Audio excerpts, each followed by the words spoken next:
안녕하세요. 바둑인TV입니다. 오늘의 바둑 강의는 타이젠 6단 수강생과의 실전 바둑 레슨 장면으로 가져와 보았고요. 치수는 정선의 덤 20집으로 진행되었습니다. 실력이 점점 좋아지시는 관계로 덤 30집에서 20집으로 조금 내려서 진행하고 있었고요. 바둑을 보시기에 앞서 구독과 좋아요 한 번씩 더 눌러주시면 감사하겠습니다. 자, 그럼 초반으로 가서 진행 이어나가 보겠습니다. 자, 여기서 붙이는 수를 선택했는데요. 우선 붙이는 게 무슨 뜻이냐를 생각한다면 날일자 또는 한 칸 같은 경우는 협공을 당할 수밖에 없습니다. 그러면 날일자를 하더라도 뚫어서 끊는 어려운 싸움이 만들어지죠. 저희가 모든 정석을 다 알고 있다면 자유롭게 사용할 수 있지만은 모르는 정석을 사용하게 될 경우 자칫 잘못하면 초반부터 망해버릴 수 있거든요. 그래서 이런 상황에서 붙이는 것도 좋은 판단입니다. 이거는 협공은 절대 못하죠. 젖혔을 때 백돌이 외로워지니까요. 그래서 실전처럼 이렇게 진행이 되면은 흑이 원하던 바로 좌변 쪽에 돌을 보내겠다가 성립하기 때문에 나쁘지 않은 판단 중 하나입니다. 실전엔 여기서 가까이 다가왔는데요. 전 이 수는 약간 무리인 것 같습니다. 왜 그러냐면 백이 여길 갈라치게 됐을 경우에 정수를 찾는다면 여길 밀고 한 칸을 띄어가지고 싸움을 만들어야 되는데요. 이렇게 됐을 때 위에 흑돌, 아래 흑돌이 분리되면서 좀 공격을 많이 당할 것 같다라는 느낌이 있거든요. 그래서 제가 흑이었다면 여기서 한 번 더 밀어놓고 그 다음에 세 칸보다는 네 칸으로 지켰을 것 같습니다. 여기 벽이 강하기 때문에 들어오는 거는 날일자 정도로만 해도 6이 살아나가기 어렵겠죠. 그래서 백의 경우에서도 날일자 정도로 흙의 모양을 견제할 텐데요. 여기까지 일단락으로 생각을 하시고 뭐 하변을 간다거나 또는 남아있는 귀를 차지한다거나 하는 게 더 좋아 보입니다. 실전엔 여기서 위쪽 흑돌이 약하다고 생각하셔서 붙이고 살리는 선택을 하셨는데 이렇게 둘 거였다면 다가오는 건 실수죠. 다음으로 하변 다가오시는 수는 좋은 수였고요. 여기까지가 초반이 일단락 되고 있는 상황입니다. 여기서 제 첫 번째 생각은 여기 덮는 거였어요. 하지만 이렇게 덮었을 경우에는 젖혀 있는 걸 선수로 당해야 되고 귀의 경우에도 여전히 붙이고 끊는 약점이 남아있기 때문에 저는 이 날일자의 가치가 좀 적다라고 판단했고 다음으로 생각한 게 아래로 내리는 수였습니다. 근데 이렇게 내릴 경우에는 여기 두 번 밀어서 위쪽 흑도를 타게 해놓은 다음에 여길 한 칸을 뛴다면 1의 가치가 너무 떨어진다라고 판단을 했고요. 그래서 전체적으로 두기 좀 어렵겠다라고 생각을 해서 여기 교환 하나 해놓고 날일자를 먼저 감으로써 흙이 여기서 위쪽을 간다면 그때 여길 내려야겠다라고 생각을 했고요. 실전처럼 여길 젖혀 있게 되면은 돌의 위치가 여기에 있는 것보다는 상변에 있는 게 더 좋다라고 판단했습니다. 그 다음에 상변으로 갈라치신 거는 좋았고요. 여기에서의 진행은 흙이 그렇게 실수라고 할 만한 장면은 없었습니다. 여기서 호구로 지키셨는데 이 수는 너무 소극적이지 않았나라고 생각을 합니다. 저였다면 이렇게 붙여서 지켰을 것 같아요. 만약에 이걸 받아준다면 손을 빼고요. 잡으러 간다라고 해도 쉽사리 죽지 않는다라는 게 판단이었거든요. 예를 들어 여길 두고 잡으러 가려면 치받아야 되는데 아래로 내리고 잡으러 가려면 계속해서 모양을 작게 만들어 가야 되는데요. 여기서 아래를 가져가자니 위쪽으로 둬서 빅이 되고 위쪽을 가져가자니 아래로 붙여서 빅이 됩니다. 그러면 흑돌이 살아있다라고 생각했을 때 손 뺐을 때 이 3의 가치가 크기 때문에 붙여서 두는 게 조금 더 좋았을 것 같습니다. 실전에 이렇게 지키니까 백이 좀 두기가 편해져 버렸죠. 자, 그리고 나서 진행 이어졌고요. 여기까지는 큰 실수가 없었습니다. 오늘 바둑의 이제 승부처는 아래의 장면이었는데요. 백이 들어간 장면이었어요. 기본적으로 제일 쉬운 수는 위쪽으로 막는 거예요. 그러면 저는 어떻게 두려고 했냐? 늘고, 치받고, 젖혀서 집을 확보하려고 했고요. 여길 막는다면 아래 변화는 끝났다라고 생각했어요. 그러면 이제 우변 쪽 좀 더 튼튼하게 하면서 날일자를 한다거나 아니면 모자를 씌운다거나 해서 진행을 이어나갔을 것 같은데요. 흑의 입장에서는 이 세력이 집을 만들기 어렵다고 판단을 했기 때문에 붙이고 끊는 거 좋은 작전이었어요. 막는 게 좀 껍데기밖에 없다라고 생각해서 승부수를 건 건데 좋은 작전이었는데 언제가 실수였냐? 이 장면에서가 실수였습니다.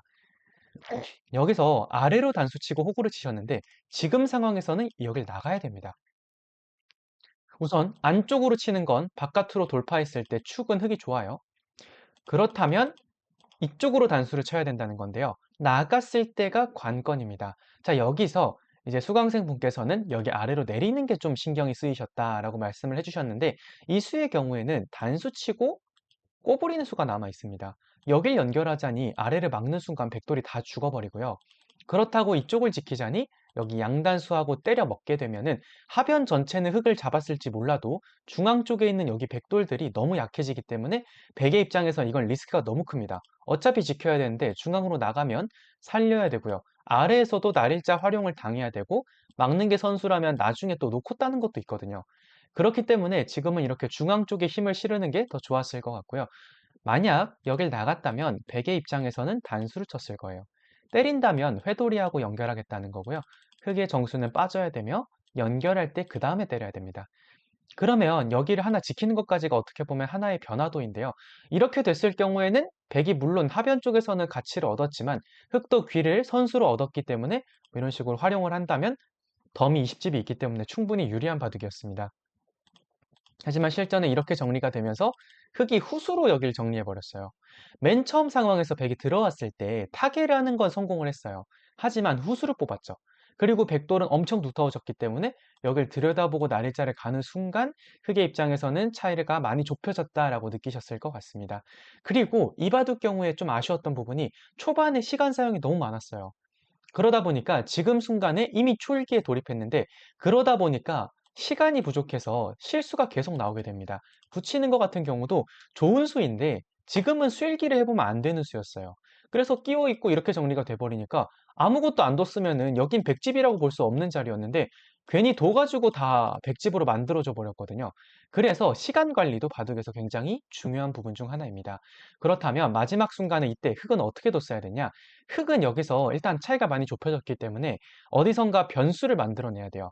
변수를 만들어낸다라는 거는 백의 약한 고리를 노린다는 겁니다.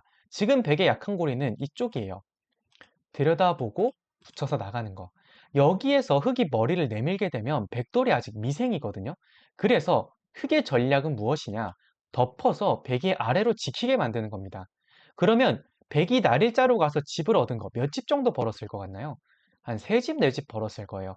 대가로 3과 5를 얻었죠. 그러면 날일자만 해도 중앙 쪽에서는 흙이 오히려 집을 만든다거나 또는 백의 집을 깎을 수 있는 이런 이득이 많은 상황이었는데요. 실전 같은 경우를 보시면 이렇게 정리가 되고 나서 밑으로 가서 살게 되었는데 이렇게 되니까 종국이 어떻게 되냐? 중앙이 다 백집으로 변했어요. 흙이 했다면 흙이 만들 수 있는 집에서 오히려 백이 날일자를 간 시점부터는 거의 백이 20집 가까이를 만들어 버렸죠. 그래서 이 상황에서는 백이 역전에 성공한 그림입니다. 그러면 초반부터 한번 다시 정리해 볼게요. 자, 여기까지는 실수가 아니고요. 둔다면 2번 밀고 좀 침착하게 따라가는 게 훨씬 좋았을 것 같습니다. 그리고 다가왔을 때는 밀어서 싸움을 걸었어야 되고요. 이렇게 되면은 백이 좀 편한 변화도로 이어지고 있고 여기서는 잘 두셨습니다. 큰 실수가 안 보여요. 이때 호구로 지키는 게 아니라 항상 조금 더 치열한 수가 없나 고민해 주시면 더 좋을 것 같아요. 여기서는 붙였을 때 빅이죠. 자, 그렇기 때문에 이렇게 공격을 하게 돼서 물론 백이 이득을 보긴 했는데 흑도 타개를 잘해서 아직까지 긴 바둑이었어요. 여기서 붙이고 끊는 것까진 좋았지만 살렸어야 된다. 이렇게 생각해 주시면 될 것 같고요. 변화도를 본다면 이렇게 진행이 되었을 거고 받는 게 정수지만 받아선 이길 수가 없기 때문에 뭐 이런 식으로 버티는 상황이 나왔을 것 같은데요. 그러면 여기 끊는 것도 강력하죠. 이런 식의 바둑이 되는 게 흑의 정수였다라고 볼 수 있고요. 이렇게 되면서 흑이 손해를 좀 봤는데 그럼에도 불구하고 아직은 덤이 있기 때문에 진 바둑은 아니었습니다. 그럼 이때 어떻게 만들어야 되냐? 들여다보고 붙여서 만들었으면 좀 더 쉽게 이길 수 있었다라고 말씀드릴 수 있을 것 같고요. 마지막으로는 시간 관리. 저희가 이 바둑이 20분에 30초 3회였는데 지금 시점에서 시간이 좀 남아 있어야 어디를 먼저 노릴지 다음 회론 형세 판단을 하면서 지금 백이 몇 집인지 흑은 몇 집인지 이런 것들을 판단하며 전략을 좀 더 선택하기가 편해질 수 있습니다. 자, 그러면 끝까지 시청해 주셔서 감사하고요. 구독과 좋아요 한 번씩 더 눌러주시면 더 감사하겠습니다.